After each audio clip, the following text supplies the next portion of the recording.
এই জীবনটা হলো কাজের জায়গা, পরিশ্রমের জায়গা, কষ্টের জায়গা। আনন্দ উল্লাস, খেলাধুলা, ফুর্তির জায়গা তো হলো জান্নাত। আর ঘুমানোর জন্য তো জায়গা হলো কবর। তখন আমরা সেখানে ঘুমাতে পারবো। কিন্তু এই দুনিয়াটা আমাদের কষ্ট করে যেতে হবে, এবং জান্নাতের আশা নিয়ে আমাদের এই দুনিয়াতে আমাদের কাজগুলি জান্নাতের আশা নিয়ে করতে হবে। আমাদের প্রতিটা কাজের উদ্দেশ্য, প্রতিটা কাজ, প্রতিটা কর্মের পিছনে আমাদের জান্নাতকেই মূল টার্গেট বানাতে হবে। তাহলে আমাদের জীবন, আমাদের সমাজ সব কিছু সুন্দর চলবে।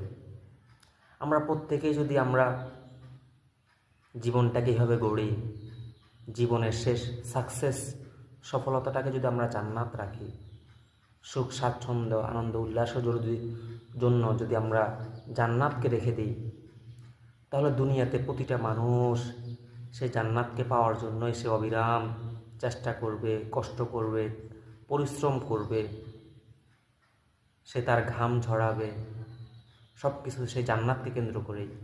বেশি দূরে না তো, বেশি দূরে না, মাত্র 60 থেকে 70 বছর পর। সুতরাং আমরা সবাই আগুয়ান হই, ফাস্তাবিকুল খয়রাত, আল্লাহ তাআলা বলেন, ভালো কাজের প্রতি আমরা মনোনিবেশ করি, প্রতিযোগিতা করি। ফাস্তাবিকুল খয়রাত, তোমার ভালো কাজের দিকে দৌড় দাও, প্রতিযোগিতা করো।